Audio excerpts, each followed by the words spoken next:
to the RunRX podcast, where we talk about all things running. As many runners know, it's 90% mental. So join Coach Valerie and Coach Caroline as we go through the mental side of running. Welcome back to the RunRX podcast. I'm Caroline, your host, and I'm here with Valerie, Coach Valerie as I like to call her. We had a great question come in from one of our members. He was talking about how do you get friends and family to kind of get on the RunRX bandwagon. And this is really funny, guys, because we realize that we are in the minority, right? And it's hard when you're in the minority and you're going against what people have always thought, that there isn't a correct way to run, you know, that you just run, right? It's about my shoes, or it's about my stride, or it's about my foot strike, right? I have tons of friends that are very good friends that still, put their foot in a boot when they've been running too much. And I kind of want to go, it's because you're running incorrectly that your foot's in a boot. Take it out of the boot. Let's work on this. Yeah. So I know for me, and I haven't been doing it as long, I'm getting more and more to the point where I just don't get upset. I kind of have been thinking about it like I do about religion. That's your opinion. That's not my belief. And I'm not going to think less of you. I'm just going to go over here and not listen to you whine about your foot being in a boot. But it's hard. Yeah. It is really hard. So how do you deal with that? And then I know for me, my husband hates running. So if he ever did start running, he'd probably say, he wouldn't ask me. He'd probably say, what's Valerie's channel, right? And he'd start watching you covertly and doing things without me knowing it. What about you? Does your family support you? Well, this is actually really funny. One time my dad was visiting, and I've been making the videos, like putting them out on social media. But now it's been, I started in like 2011 or 2012. So it's been a lot of years. And one of my friends said to my dad, what do you think about Valerie's running videos? And my dad said, why would I watch them? I don't run. Yeah. I'm not kidding. I love you, Dad. So no, I don't have a lot of support from my family. But what's funny though is that because I came into fitness as a trainer, right? So I started as a fitness instructor, group fitness instructor, and personal trainer, and I had to get certified for everything I taught and know every movement. And the person that would pay me to train them in the weight room fully expected me, to show them a squat or whatever the movement. And in the aerobics room, the same thing. I had to you couldn't just bounce around a room. You had to get certified and then bounce around a room. Right. Teach step or spin or whatever you want to say. So when I started teaching running, for me it was to learn how to teach movement correctly. Yeah. Because that's what I do. So I had no idea about the running community because I was a gym rat. So I'd been in Gold's Gym since I was 15. So when I started to go out into out of the gym, if you will, and run, and I was doing triathlons, and people were like, who are you? Yeah. That was the first thing I got, because I was like, I found running on my own, meaning I ran with friends just like you guys did. I mean learning to run. There was no learning to run. Right. I found it in a book, and I was just lucky enough to have the wherewithal. I called the author. So yeah. I've been working with the author that wrote the book for 20 years. And we still can't get the word out. So you can imagine the pushback. Yeah. But the funny part is because I didn't come into it as a runner, I didn't have any ego. Right. So when someone kind of attacks the running, it doesn't hurt my feelings. Right. In my mind, I'm thinking, why would you not want to learn how to run correctly? Yeah. I can't imagine that you would not want to when it's a movement that hurts the most people. Yeah. 85% of runners are injured all the time for 30 years. Yeah. It's not changing. It's not changing with the shoes. It's not changing with anything. If you guys just watch the Olympic marathon, one of our girls couldn't even finish the marathon. Right. She pushes off her back. It's terrible. It's just a little movement glitch. And she's like, my hip hurts. They're putting tape on it. They're massaging it. They're stretching it. Right at no point are they thinking, maybe it's her technique, right? Because we're supposed to know how to run. Well, because I wasn't a runner, I didn't put myself in that category. I didn't think, I already know. Yeah. I'd never run before. I went and learned how to. So, when I first got out into the running community and realized that everyone thought I was crazy, it was a really strange sensation. Because I had spent the first 10 years of my fitness life in a gym where people came and paid me to learn how to move. Right. So why wouldn't you pay me to learn how to move? Yeah. So that's like, it was so anyway, can you imagine that? Like, so I was all of a sudden getting this like, who's this crazy lady? She's not a fast runner. She wasn't in the Olympics. You know, like at the running shoe store at the time where I lived, the guys and the girls that worked at the running shoe store, they'd all been collegiate runners. Yeah. Or high school athletes. Right. So I had, this was just kind of funny story, but at the time, he's a very gifted, amazing runner. He's from Africa he works from Burundi. He's amazing.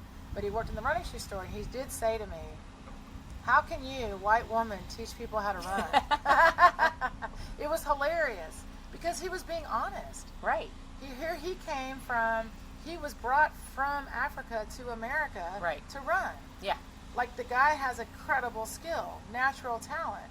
And I said, well, just so you know, everybody that you're going to work with here in Austin, no natural skill or talent. Yeah. Yeah. No natural skill or talent. So, yes, I've had pushback my entire career of teaching running. But isn't that funny? Because what is interesting is when I did start running, I started running in 45, right? Now, I said my husband doesn't like to run. But when we decided I was going to run a marathon, he said, well, let's find you a coach. Let's find you a trainer to work with. Because he was a golfer. He also was football, right?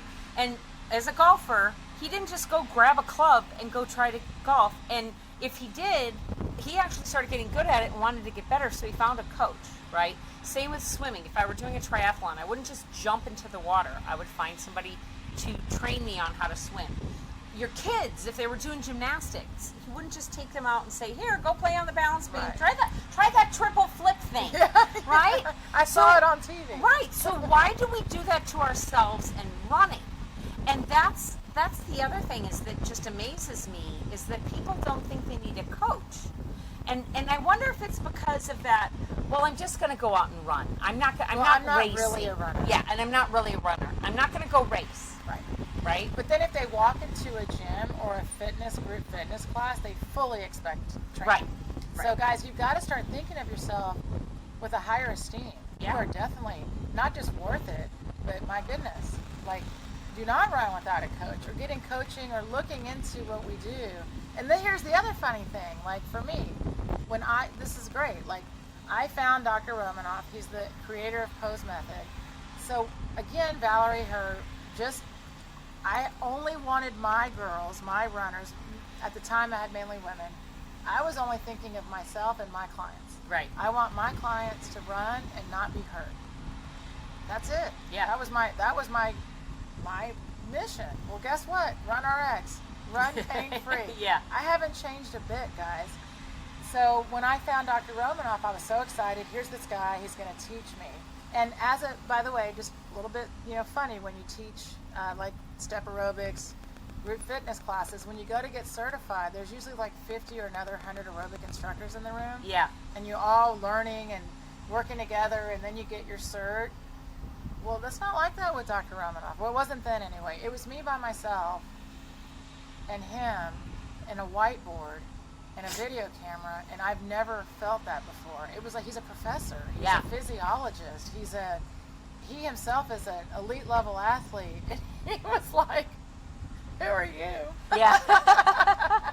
You're an aerobics instructor. Well, I mean, he's from Russia. He came here for the Olympic Training Center for triathlon, and he'd been working with these Olympic level athletes. Right. Here comes Valerie Hunt, like, hey! Thank you! I'm just here to show people how to run and not hurt themselves.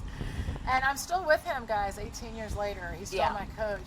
But I think for him, at first, it was like, this is insane. Like, he was like, what's your running background? I'm like, oh, I don't have any running background. Yeah, that's why I'm here to learn.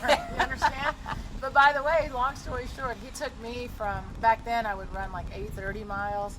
He coached me to run 6:30s. Yeah. Because he helped me see that I was also spending way too much time on the ground. Right. I myself thought I had already learned it from reading this book and watching videos. And I hadn't. I had not learned it because I did not understand fully the movement of running. I didn't understand the free falling concept. and I'd never had a coach. Right. So I hadn't had someone analyze people, but now I have.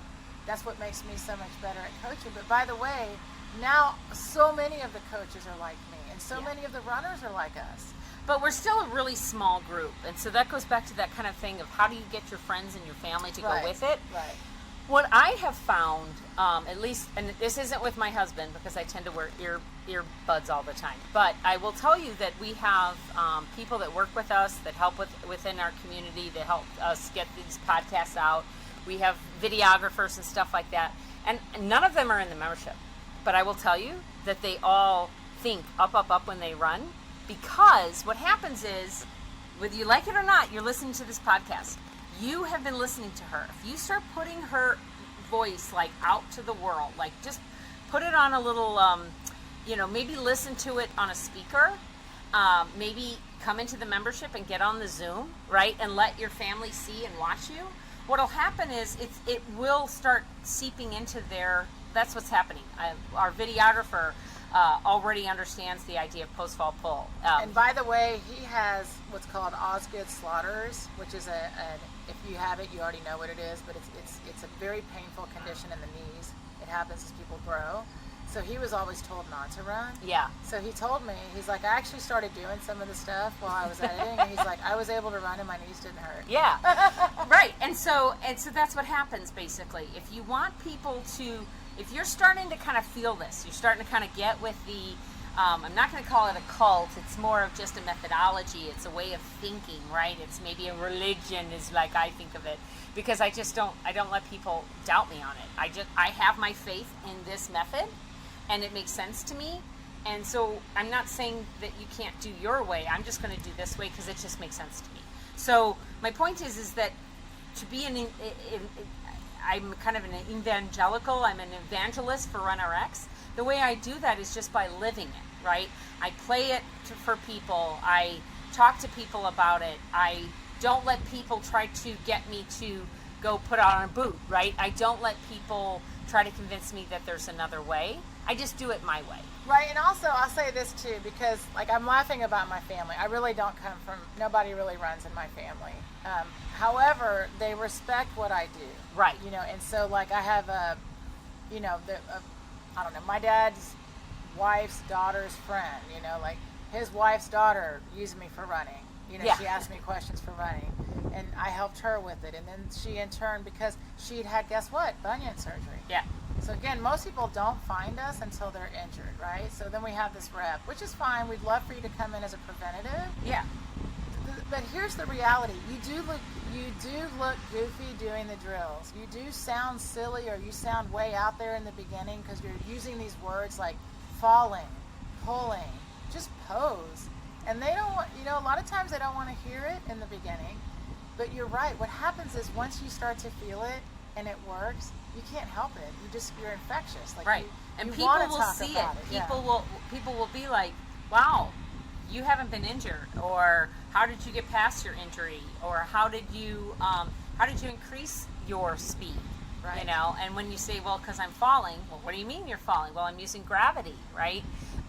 Well, gravity makes sense, you know what I mean? So to get your family and friends involved, I hate to say, I think of it like, how would you get somebody into your religion? How would you get somebody to come to your church? You would live the life of somebody that goes to that church, right? You would be the person, be the change you want to see in the world, to say Gandhi, is kind of how is what I told them, is that basically you just have to be the type of person that believes in RunRX. You're still going to run, he still runs, I think, with his group. He's just goes early and does his drills at first. There was a story I was telling you. There was a woman when I was running before I found you, that after every single run, whether it was cement, whether it was raining, it didn't matter, she would get down and do her pigeon on both legs just to make sure her hips were. And I thought she was nuts. I mean, I don't think I ever said it to her face, though I am pretty brash. I think I just said something like, I can't do that. I'm not going to try that. I'll do that at home. I made some crass comment because I'm not necessarily the nicest person. But my point is that now looking back on it, bravo to her. Right. And if she's listening and she knows who I'm talking about, way to go. Right. She didn't care what I thought. She didn't care what anybody else thought. She was still going to go for coffee afterwards, but she was going to sit down and do her 30 seconds pigeon on each leg after every single run, regardless of what anybody thought. And that's what you kind of need to do, because at the end of the day, you're not going to help my hips, right? You're not going to help me get better. I'm going to make sure my hips are going to be able to be good later, and I'm going to do it now while they're warmed up. So that's really how you have to think about it, is who am I doing this for? Am I running just so I can be with my friends, or am I running because I want a long-term running? And so I'm going to do what's best for me, and if that means I have to come 5 minutes early to do my drills, or I'm going to meet them in 5 minutes after I do some stretching or some self-care, or I'm going to do whatever. I'm going to meet you. I'm not going to run with you because I want to focus and be present and not hear the chatter of what's going on with everybody's run, speed, work, whatever, and I'll meet you for coffee later. That you have to take ownership of that. Take agency of what you're going to do with your run. Right. And that will honestly, I think, make more people join RunRX and listen to it than you realize. Yeah, I'll say one thing. When I very first started teaching the running, because I was a group fitness instructor, I really had this delusion that everybody would be so excited to start the run with a group warm up and do some drills, right? Because that's how I teach fitness. Yeah. And so what happens, what you realize is most runners, they don't warm up. Yeah. The warm up is from the car to the start, like you're saying. During the run, the discussion is the next run or the last run or what I'm doing next. No one's actually running. Yeah. And when you start to realize that you're missing out on running, once you start learning how to run, I promise you, your friends and family will either they'll sneak around and watch videos like Caroline said. By the way, that's exactly what my husband did. He didn't want me to teach him either, so he just watched my videos and helped himself out of some plantar fasciitis pain also. I mean, we understand. We know it's strange. And that's and I guess that's how I want to wrap it up, is that's what's going to happen. If you're listening to the podcast, if you're starting to follow her, you're thinking about joining the membership, or you're in the membership, or you've been through a class, and you're like, everybody thinks I'm nuts. Yeah, that's just how it's going to be for a little while, and that's okay. Right. You have to decide, are you okay with being different in that regard? And it's hard to be different. We get that. But at the end of the day, you will bring them around, okay? And so that's really what it's about. I am at the point now where there was a period of time after I met Valerie. I've known you, we're figuring almost 4 years now. Yeah, 3 years, definitely. But there was a time, within the first 6 to 8 months, where I got angry. I would see runners, I could see them hitting hard, and I would want to stop my car and pull out and say, would you please go to this website? Or my friend that had the boot, this was before she had the boot, she had to do some sort of other surgery, and I remember just being pissed. I'd be mad, how could you be so stupid? And let's think about that, guys. Really, if I have a certain religious belief, I'm not going to call somebody stupid. Really, I'm not. Right. If they have a different religious belief than me. So why would I say that about their running? They've been raised this way. This is how the world thinks. So you just have to kind of go, that's just who they are, and that's okay. Right. And you'll get over it. But you have to stay within who you are and try to motivate them through speakers and maybe playing it on the radio while you're driving or something like that. You really do have more influence on people than you realize, and just by being a great runner that's running pain-free, you will influence them. Thank you for joining us on the RunRX podcast. If you'd like to know more, join us at www.runrx.fit. And if you have additional questions that you'd like answered on the podcast, email us at support@runrx.fit.